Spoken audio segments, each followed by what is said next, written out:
जय माता की दोस्तों, कैसे हैं आप सभी। आशा करता हूं दोस्तों आप सभी अच्छे होंगे, स्वस्थ होंगे। आज मैं आपको ये बताऊंगा कि अगर आप जिस माला से मंत्र का जाप करते हैं और वो माला आप अपने गले में धारण कर लेते हैं तो इससे आपके शरीर पर क्या प्रभाव पड़ता है, आपकी आत्मा पर क्या प्रभाव पड़ता है और आपके साथ में क्या क्या घटित होता है। देखिए दोस्तों, हर साधक किसी न किसी माला से मंत्र जाप करता है और कुछ साधक ऐसे भी होते हैं जो बिना माला के ही मंत्र जाप करते हैं, अपनी उंगलियों पे करते हैं। और कई साधक सिर्फ और सिर्फ ध्यान साधना करते हैं, वो किसी भी प्रकार के मंत्र का जाप नहीं करते। लेकिन ज़्यादातर लोग माला से ही मंत्र का जाप करते हैं, क्योंकि उनको माला के ज़रिए एक तो मंत्र की जो संख्या होती है उसको गिनने में काफ़ी आसानी होती है और अलग अलग साधनाओं में अलग अलग संख्या का विधान होता है। विशेष रूप से कुछ साधक ऐसे होते हैं जो प्रतिदिन अपने गुरु मंत्र की माला करते हैं। कोई 11 करता है तो कोई 5 करता है तो कोई 7 करता है। और काफ़ी साधक ऐसे हैं जो मंत्र का जाप करते हैं अपने इष्ट का, और वो ज़्यादा से ज़्यादा मंत्र का जाप करते हैं। 21-21 माला लोग करते हैं, 51-51 माला लोग करते हैं। और ऐसे में काफ़ी लोगों के द्वारा ये प्रश्न भी पूछा गया है और काफ़ी लोग मंत्र जाप करने के बाद में अपनी माला को, कई लोग तो गले में धारण कर लेते हैं और कई लोग अपनी माला को एक उचित स्थान पर रख देते हैं। मैं आज आपको इस वीडियो में ये बताऊंगा कि अगर आप माला को अपने गले में डालते हैं तो आपके ऊपर क्या प्रभाव पड़ता है।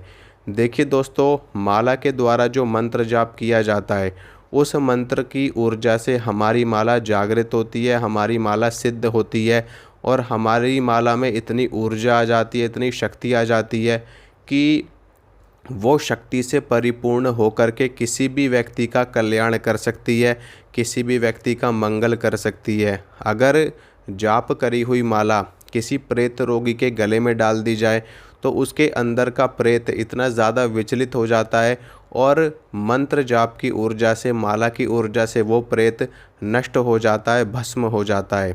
इसके अलावा अगर किसी व्यक्ति के जीवन में समस्याएं आ रही हो और कठिनाई आ रही हो, मार्ग अवरुद्ध रहता हो, तो वह वो व्यक्ति अपनी जन्म कुंडली के अनुसार सबसे पहले तो अपने अनुकूल देवता की पहचान करे और अनुकूल देवता के हिसाब से माला का चयन करे और उस माला के द्वारा मंत्र जाप करके उस माला को सिद्ध करे। और उसके बाद में अगर वो व्यक्ति उस माला को अपने गले में धारण कर लेता है तो उससे उसका जीवन चमत्कारिक रूप से बदल जाता है, क्योंकि उस माला में जो मंत्र जाप किया गया है उसकी ऊर्जा समाहित रहती है और वो माला हर पल हर क्षण उस व्यक्ति की सुरक्षा करती रहती है।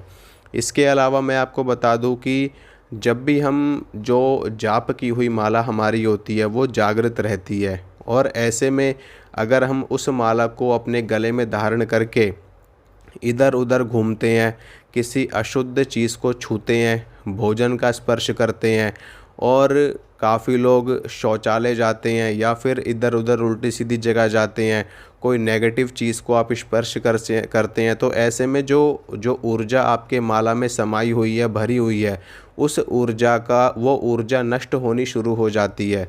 क्योंकि आपने जितना जाप करके उस माला को ऊर्जा प्रदान करी है, वो माला जागृत है, वो माला सिद्ध है, तो अशुद्ध चीज़ों को छूने से, स्पर्श करने से उस माला की जो शुद्धता है वो धीरे धीरे करके ख़त्म होनी शुरू हो जाती है, जो ऊर्जा है वो नष्ट होनी शुरू हो जाती है और एक समय ऐसा आता है जब उस माला की संपूर्ण ऊर्जा नष्ट हो जाती है।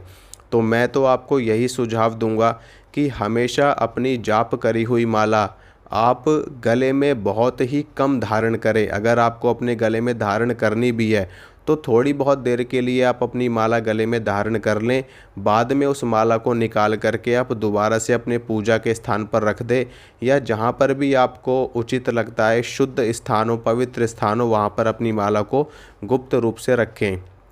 इसके अलावा हमेशा अपनी माला को गुप्त रूप से ही रखा जाता है। ना तो अपनी माला को लोगों को दिखाया जाता है, ना ही लोगों के हाथों में स्पर्श कराया जाता है, क्योंकि वो आपकी माला होती है और माला हमारे अपने पर्सनल चीज़ों की तरह होती है। अपनी माला को, जप की हुई माला को कभी भी दूसरों को दिखाना भी नहीं चाहिए और ना ही किसी के हाथ में देना चाहिए। इसके अलावा मान लीजिए आपने अपनी जपी हुई माला अपने गले में धारण कर ली और आप इधर उधर घूम रहे हो, उल्टी सीधी चीज़ों को छू रहे हो, अपवित्र अवस्था में हो, अशुद्ध अवस्था में हो, तो ऐसे में आपकी माला की ऊर्जा क्षीण होगी। और जब आप दोबारा से उस माला से मंत्र का जाप करेंगे तो उससे आपके इष्ट देवता नाराज़ हो जाएंगे और जो ऊर्जा उस माला में समाई हुई है वो ऊर्जा भी आपसे रुष्ट हो जाएगी। तो ऐसी गलती ना करें। अगर आप जाप कर रहे हैं माला से तो आप थोड़ी देर के लिए अपने गले में धारण करें, या फिर जब तक आप शुद्ध अवस्था में हैं तब तक माला को गले में धारण करके रखें। उसके बाद में माला को आप निकाल करके अपने पूजा घर में रख दें। और अगर आपको धारण करनी भी है माला तो पूजा पाठ करिए, अपने गले में धारण करिए। लेकिन अगर आपको ये लगता है कि हाँ हम शुद्ध अवस्था में रह सकते हैं, पवित्र अवस्था में रह सकते हैं, तो निश्चित रूप से आप अपने गले में माला धारण करके रख सकते हैं।